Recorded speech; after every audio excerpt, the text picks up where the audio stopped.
우리가 성경에 보면은 하나님의 진리의 말씀이 있는데, 그 중에 우리가 잘 알고 많이 들어보고 또 우리의 실질적인 삶 가운데도 적용되는 말씀 중에 하나가 뭐냐면, 뿌린 대로 거둔다는 겁니다. 좋은 걸 뿌리면 뭘 거둬요? 좋은 거 거두고, 나쁜 거 뿌리면 나쁜 거 거두고, 그렇죠? 주님을 위하여 뿌리면 주님이 갚으시고, 믿으시기 바랍니다. 예. 세상을 위해서 뿌리면 세상 것으로 끝나고, 이건 하나님께서 만드신 세상의 원리 원칙이에요.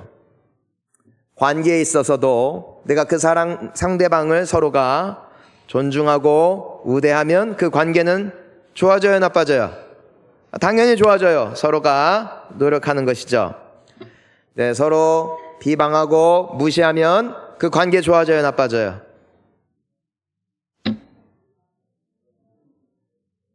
나빠지겠죠? 당연한 거예요. 우리가 좋은 걸 선택해야 되는 이유는 우리 인생에 좋은 것을 거두기 위함이고, 이것은 예수님을 믿는 하나님의 자녀들에게도 동일하게 적용돼요. 우리는 예수님을 믿는 믿음으로 구원을 얻는 줄 믿습니다.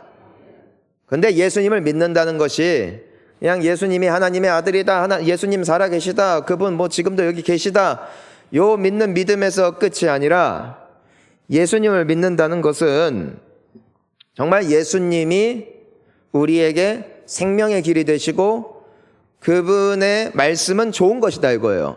그러니까 하나님이 우리에게 주시는 말씀, 하나님이 우리에게 주시는 명령은 우리로 하여금 이 세상에서 썩어져갈 열매를 거두라고 우리에게 말씀하시는 분이 아니라, 영원한 기쁨, 영원한 생명, 영원한 만족, 영원한 평안을 얻을 수 있는 길을 우리에게 주시는 분이 바로 하나님의 아들 예수 그리스도라는 것이죠.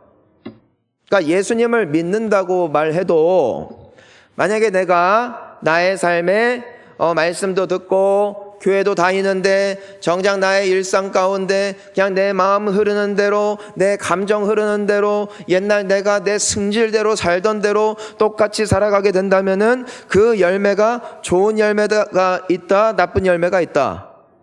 나쁜 열매가 있다라는 것이에요. 최근에 뉴스 기사를 봤는데, 어느 다른 교회에 어느 부목사님이, 아마도 이 청소년을 담당했던 분 같아요. 근데 이 아이들을 1대1로 상담하면서 또 그분이 설교를 잘했나 봐요. 그러니까 아이들이 눈물을 흘리면서 은혜 받았다라고 말할 때, 그래서 1대1로 만나면서 상담하는 척 하면서 이 시기가 더러운 짓을 하는 거예요. 그래서 고발이 돼가지고 결과적으로 징역 7년이 나왔는데, 예수님을 믿는 사람 아니겠어요? 설교를 한다는 건 말씀을 연구한다는 건 아니겠습니까? 당연히 목회자니까 기도 인도도 하고 기도도 하지 않았겠냐고요. 하지만 그 인생이, 그의 삶의 선택이 말씀을 따라갔느냐, 지 마음의 욕정을 따라갔느냐, 욕정을 따라갔다, 이거요. 결과는 아름답다, 아름답지 않다. 아름답지 않다라는 것입니다. 우리가 아무리 말씀을 알고 예수님을 알고 진리를 알고 주님을 사랑한다 고백한다 할지라도, 나의 삶에 주님이 말씀하여 주시는 생명의 길을 따라가는 결단과 의지와 순종이 없다면 나의 인생은 예수님을 믿는 삶이지만 생명의 풍성함의 축복을, 그 약속을 결단코 누리지 못하는, 교회는 다니지만 세상 사람들과 동일한 절망과 고통과 메마름을 경험하는 인생을 살아갈 수도 있더라는 것이죠. 때문에 오늘 말씀은 우리에게 권면해요. 우리 17절 말씀 함께 읽어보겠습니다. 17절 시작. 그러므로 내가 이것을 말하며 주 안에서 증언하노니 이제부터 너희는 이방인이 그 마음에 허망한 것으로 행함같이 행하지 말라. 여러분, 그러니까 우리에게도 옛 습관이 있다 없다? 있다라는 것이에요. 내가 예수를 믿어도 옛 승질 남아있다 없다? 남아있다, 이거예요. 예수 믿어도 승질 들었고요, 예수 믿어도 욕심도 있고요, 예수 믿어도 유혹을 받고요, 예수를 믿는다고 내 언어의 습관이 일순간에 바뀌잖아요. 내가 다시 과거로 돌아갈 수 있다는 것이에요. 근데 문제가 뭐냐면은 그냥 내가 예수를 믿어도 주님 난 연약합니다. 주님 나는 연약합니다. 우린 연약합니다. 그럼에도 불쌍히 여겨주세요 하고 끝이면 얼마나 좋을까. 하지만 왜 오늘 말씀이 아니다 그렇게 살면 안 된다. 모든 행동에는 모든 삶에는 열매가 있다.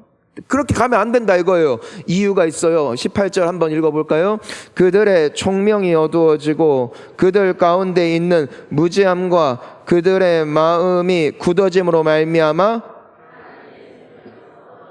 자, 한번 따라하겠습니다. 하나님의 생명에서 떠나게 된다.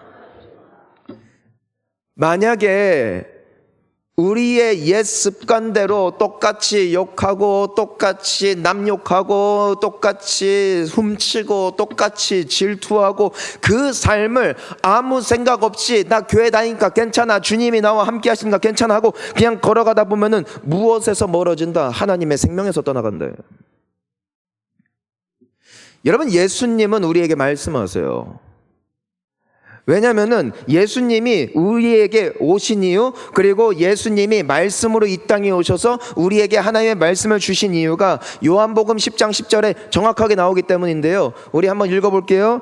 도둑이 오는 것은 도둑질하고 죽이고 멸망시키려는 것뿐이요 내가 온 것은 양으로 생명을 얻게 하고 더 뭐래요? 풍성히 얻게 하려는 것이라. 아멘. 예수님이 오신 이유는 우리에게 생명을 주시기 위함이고요. 그 생명을 더 어떻게 받기 위해서 풍성하게 얻게 하려고 주님은 오늘도 말씀하시고 지금도 우리에게 그 생명의 길, 평강의 길, 화목의 길, 마음의 정말 그 기쁨의 길로 오늘도 인도하시는 분이 주님이신 줄 믿습니다. 인도하시면 뭐해? 따라가야지.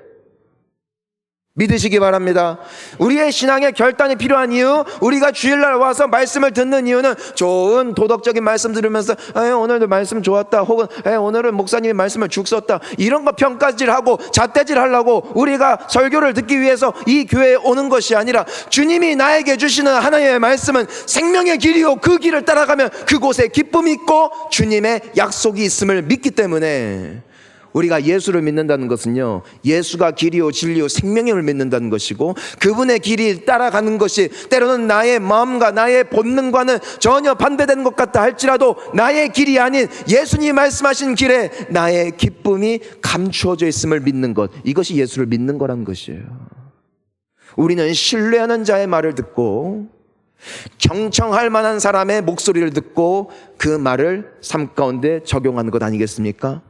여러분, 목사, 여기에 있는 서 있는 목사의 나이를 보지 마시고 여기 서 있는 목사의 어떤 성정을 보지 마시고 비록 연약하고 부족한 인간이다 할지라도 오늘 내가 듣는 하나님의 말씀을 듣는다는 것을 기억하면서 주님의 말씀이 나로 하여금 무슨 결단을 하기를 원하시는가, 나로 하여금 어떤 길을 향하여 가기를 원하시는가를 헤아려 알고 새기고 그렇게 걸어가 생명의 약속을 누리시기를 주의 이름으로 축원하는 것입니다. 그래서 시편 16편 11절을 보니까 시편 기자가 이런 고백을 하잖아요. 함께 읽어보겠습니다.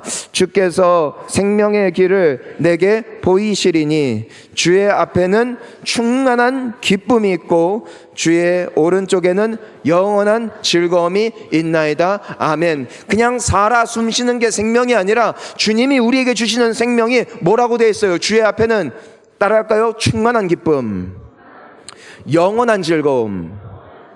이게 생명이에요.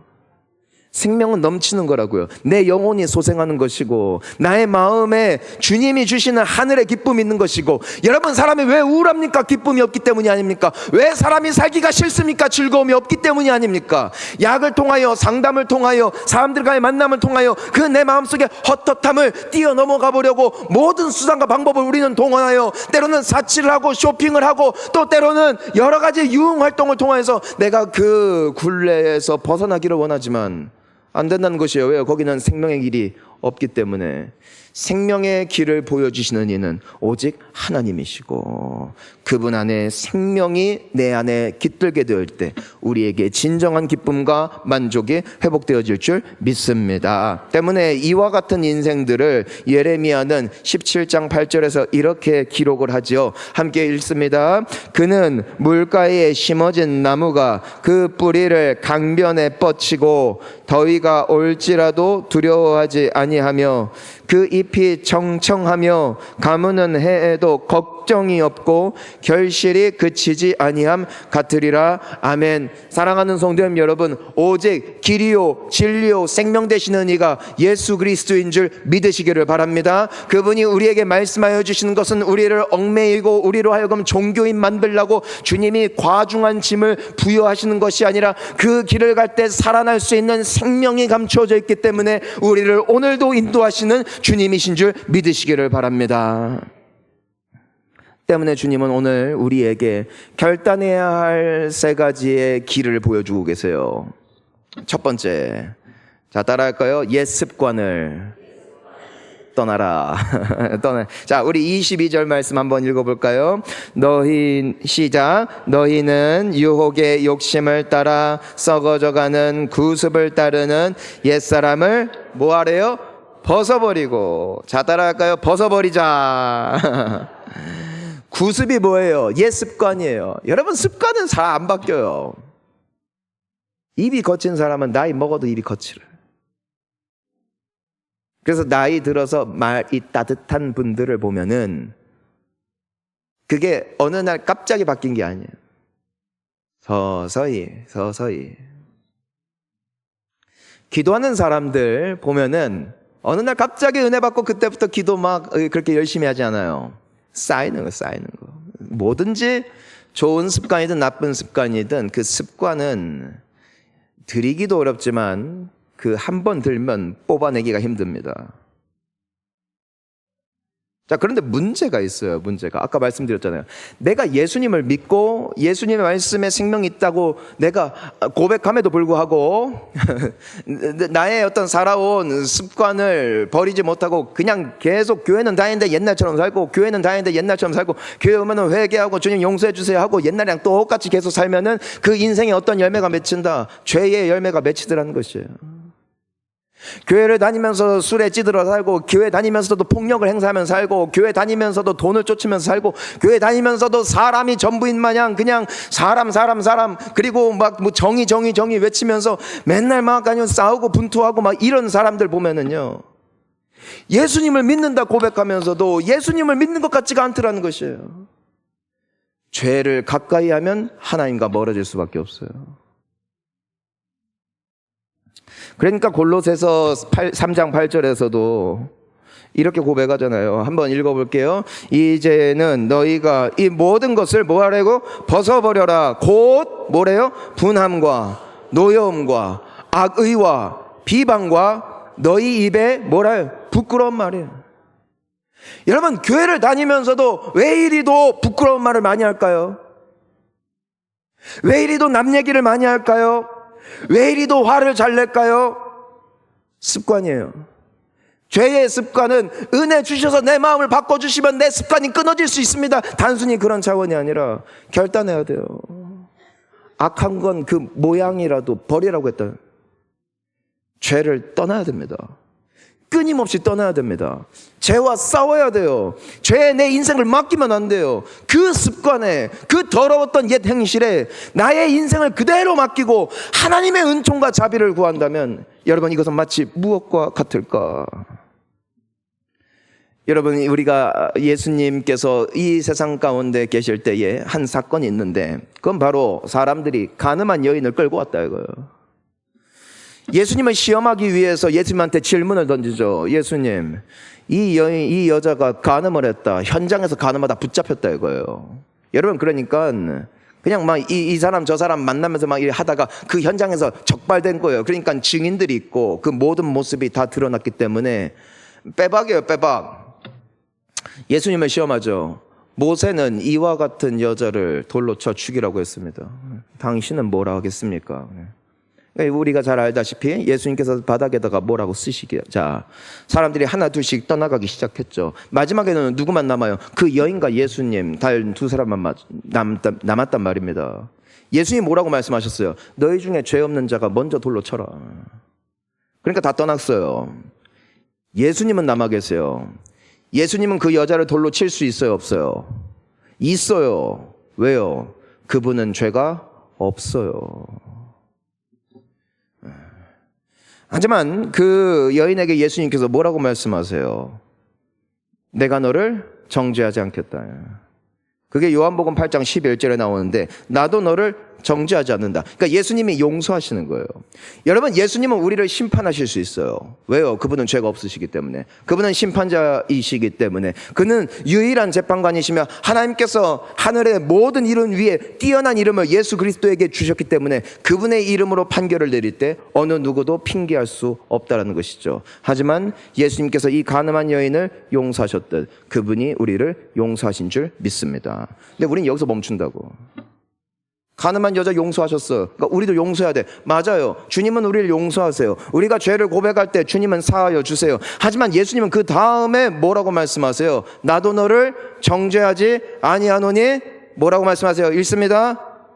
가서 다시는 죄를 범하지 말라 하시니라. 이건 마치 우리가 교회를 다니면서도 아무렇지 않게 죄를 짓고 그것을 은혜로 덮으려는 시도가 무엇과 같은 거예요? 이 가늠한 여인이 용서를 받고 다시 일상으로 돌아가 또 뭐 하는 거예요? 또 가늠하는 거예요. 물론 미혹이 있죠. 유혹이 있죠. 살던 습관이 있잖아요. 남자가 좋다 이거예요. 그 쾌락이 좋다 이거예요. 한순간에 끊지 못할 수도 있겠죠. 하지만 몸부림을 쳐야 되는 것이죠. 왜요? 용서를 받았잖아요. 여러분, 우리는 모든 악독으로부터, 모든 악의로부터, 모든 부끄러운 말로부터 주님께서 나도 너를 정죄하지 않는다 선포하신 용서받은 죄인들인 줄 믿습니다. 예수님 말씀하세요. 가서 다시 그 죄를 짓지 마라. 왜냐하면 그 죄를 지으면 또 다시 뭐기 때문에? 반복이기 때문에. 그녀는 결국 또 붙잡히는 것이죠. 결국 그녀는 또 발각되는 것이죠. 끊임없는 반복. 예수님은 죄를 떠나라 말씀하세요. 여러분, 사람은 왜 죄를 지을까? 내가 하나님을 사랑하고 의로운 삶을 살아야 함에도 불구하고 왜 나는 끊임없이 죄를 탐닉하고 죄를 기뻐하고 죄를 쫓아가는 나의 연약한 모습을 볼까? 모든 행동의 원인은 마음에 있어요.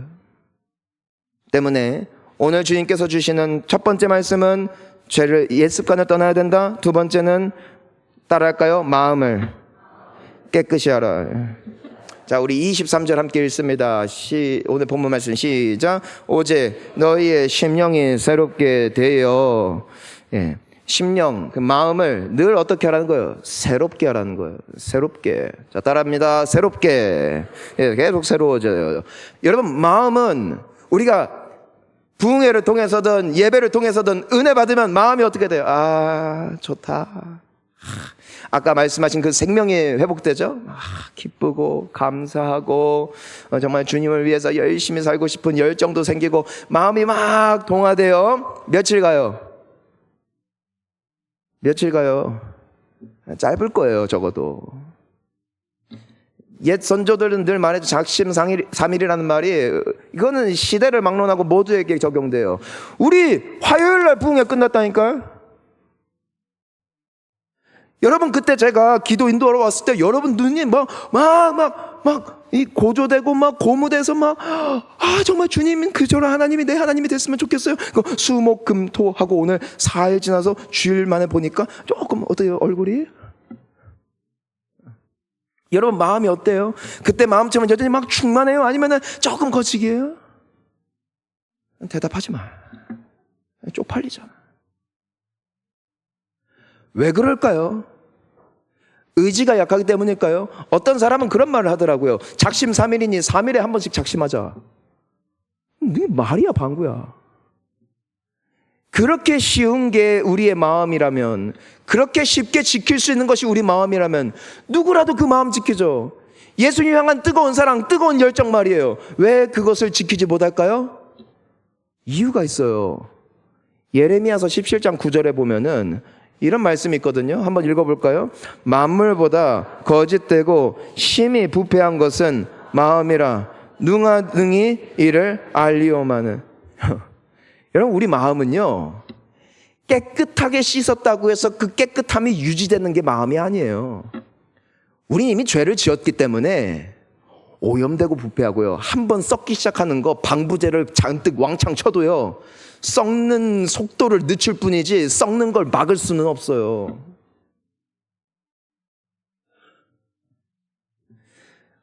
이 세상의 모든 것보다 가장 더러운 게 우리 마음이래요. 그러니까 우리가 은혜를 받아서 하나님의 정말 그 특별한 그 일하심으로 말미암아 내 마음이 새롭게 된다 할지라도 다음날 때가 낀다 안 낀다? 끼더라는 거예요. 마치 우리의 몸이 끊임없이 더러워져서 매일 씻지 않으면 냄새가 나듯이 내 마음은 너무 부패한 존재라 내가 한번 은혜 받았고 이 은혜 가지고 앞으로 주구장창 살 생각한다면 그것은 꿈에서 깨라 이거예요. 내 마음은 부패했다 이거예요. 믿으시기 바랍니다. 믿으시기 바랍니다. 우리는 꿈꿔요. 우리는 때로는 그런 마음을 사모해요. 변치 않는 마음, 신실한 마음, 끝까지 뜨거운 마음. 하지만 우리의 마음은 이미 부패했다. 어떻게 하면 좋겠냐 이거예요. 부패한 우리의 마음을 누가 씻어줄 수 있을까? 여러분, 다윗이 정말 하나님의 마음에 합한 사람이었어요. 하지만 그의 마음도 어느샌가부터 부패하기 시작했어요. 부패한 결과 어떤 일이 생겼습니까? 한 여인이 목욕하는 모습을 보고 간음죄를 짓게 되죠. 바로 밧세바 사건입니다. 그는 더 나아가 그 죄를 덮기 위하여 남편 우리아를 죽게 만들었죠. 나중에 그가 그의 죄를 깨달았어요. 왜 죄가 시작된 거예요? 마음의 부패함에서부터. 때문에 다윗이 시편 51편에서 밧세바의 사건 그 범죄 이후에 그가 회개하는 시편이 시편 51편인데 거기서 그가 이런 기도를 합니다. 우리 시편 51편 10절 말씀을 함께 읽어봅니다. 하나님이여 내 속에 정한 마음을 창조하시고 내 안에 정직한 영을 새롭게 하소서. 아멘. 우리의 부패하는 마음, 어느샌가 또 우울해지고 어느샌가 또 망상에 빠지고 어느샌가 또 미움에 빠지고 어느샌가 또 무기력증에 빠지는 나의 마음에 정한 마음을 창조하시는 이는 하나님이에요. 따라합니다. 하나님. 내가 마음을 어떻게 먹느냐가 아니라 내 마음을 새롭게 하는 분은 하나님이라고요. 내 마음을 깨끗하게 씻고 내 마음에 거짓된 나의 마음에 정직한 영을 새롭게 하시는 이가 오직 주님이신 줄 믿습니다. 그러니까 마음을 지키려면 누구에게 나아가야 된다? 우리 예수님께 나아가면, 그리고 기도해야 된다고요. 여러분, 혹시 열정이 식습니까? 내가 의도치 않은 길을 갑니까? 내가 생각하고 싶지 않은 생각을 하고 있습니까? 나는 빠지고 싶지 않은 우울증에 깊이 빠져 있습니까? 한번 이렇게 기도했으면 좋겠어요. 따라하겠습니다. 하나님이여, 내 속에 정한 마음과 정직한 영을 부어주시옵소서. 이 기도가 우리의 입술 가운데 회복돼야 될 줄 믿습니다. 마음이 안 바뀌고 행동만 바꿀 수 없어요. 마음이 변화돼야 돼요. 마음을 새롭게 하시는 주님을 가까이 하는 우리 모두가 될 수 있기를 주의 이름으로 축원합니다. 여러분, 주님은 우리를 닦아주세요. 우리를 깨끗하게 해주세요. 더 중요한 건 마음을 지키는 거예요. 근데 무엇으로 지킬까? 의지로만 지키는 것일까? 기도로만 지키는 것일까? 그렇지 않아요. 지키는 방법. 자, 세 번째입니다. 자, 따라하겠습니다. 선한 삶을 살아야 한다. 마음과 삶은 연결되어 있어요. 마음이 더러우면 행동이 더럽듯 행동이 더러우면 마음이 더러워져요. 왜 하나님께서 오늘 말씀을 통해서 우리에게 옛 습관을 떠나라고 말씀하시고 선한 삶을 살아간다고 말씀하시는 거냐면은 자칫 우리가 죄 가운데 빠져 살다가 하나님께서 우리에게 주신 은혜를 다 까먹을 수 있기 때문이에요. 여러분, 이 중에 은혜를 경험하지 않은 사람이 누가 있겠어요? 이 중에 한 번쯤은 주님 앞에 뜨거운 눈물을 흘리면서 주님을 향한 사랑과 기쁨으로 충만함을 누리지 못했던 사람이 어디 있겠습니까? 하지만 그것을 지키는 자가 있고 지키지 못하는 자가 있고, 이유는 내가 마음을 지킬 만한 어떤 의지와 실력이 있고 없고의 차이가 아니라 어디에서 갈라진다? 결국에는 삶에서 갈라지더라.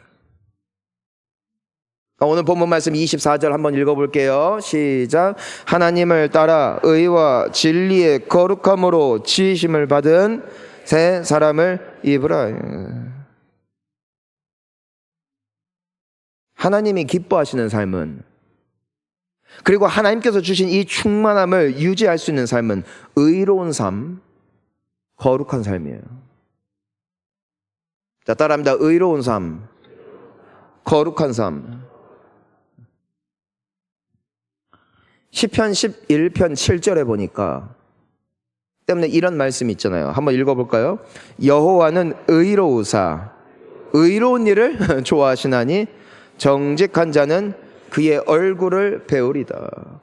여러분, 참 신비한 게, 이게 성경에서 표현되어지는 상징적인 의미인데, 하나님의 얼굴을 뵙는 자는 그 빛에 노출이 되어지고 그 빛 가운데 나아가는 자는 삶이 환하게 회복됩니다. 그것이 성경이 우리에게 그려주는 그 영적 묘사예요.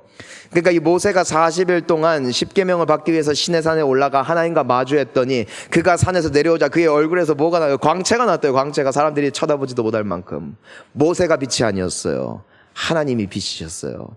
그분을 가까이 만나자 그 빛이 그의 삶을 통해서 투영되었고, 빛이 있으니 어둠이 떠나가고 저주가 떠나가고 분열이 떠나가고 모든 괴로움에서 자유해지는 하나님의 능력은 하나님의 빛을 통해서 회복되는 줄 믿습니다. 그 빛은 하나님의 얼굴을 배울 때 나의 삶에 투영된다. 하나님은 의로우세요. 믿으시기 바랍니다. 하나님은 의로우세요. 때문에 의로운 일을 좋아하세요.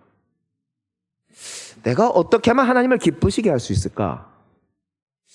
내가 어떻게 하면 하나님의 사랑을 받을 수 있을까? 우린 고민하죠. 삶이 바뀌지 않으면 아름다운 열매를 맺지 못해요. 삶이 변화될 때, 주님이 주시는 말씀을 따라 우리가 담대하게 예수님의 말씀을 믿고 나아갈 때 우리는 주의 얼굴을 뵙게 될 줄을 믿습니다. 여호와의 빛이 비치는 거죠. 우리의 삶에. 때문에 하는 일마다 형통하고 하나님께서 복을 주시고 하나님께서 지지하시고 밀어주시는 사람은 죄 가운데 빠져 죄의 씨앗을 끊임없이 뿌리는 인생 가운데 역사하시는 것이 아니라 하나님 앞에 의롭고 정직한 삶을, 비록 내가 100%는 아니다 할지라도 주님 의지하면 끊임없이 이 삶을 순종함으로 나아갈 때 하나님은 우리의 인생을 100% 책임지실 줄 믿으시기를 바랍니다. 오늘 말씀을 맺겠습니다. 사랑하는 성도님 여러분, 우리에게는 하나님의 은혜가 필요해요. 때문에 우리는 하나님의 은혜를 구하며 우리의 마음을 정결케 해주시기를 간구하죠. 하나님은 오늘도 이미 여러분들을 깨끗하게 치유하신 줄 믿습니다. 이미 깨끗하게 닦아주신 줄 믿습니다. 이 마음을 품고 이 마음을 가지고 나아가 마음을 지키십시오. 생명의 근원이 이에서 나기 때문에 마음을 지켜야 돼요. 무엇을 통하여? 의지가 아니에요. 결단이 아니에요. 삶을 통하여 거룩한 길을 걸어가십시오. 의로운 길을 걸어가십시오. 여러분들의 입술을 귀하게 사용하십시오. 상대방을 축복하고 용서하십시오. 예수님이 걸어가신 그 길을 걸어가십시오. 주님이 가까이 하시고 함께 하시는 귀한 한 주 되시기를 예수님 이름으로 축복합니다. 우리 함께 기도하시겠습니다.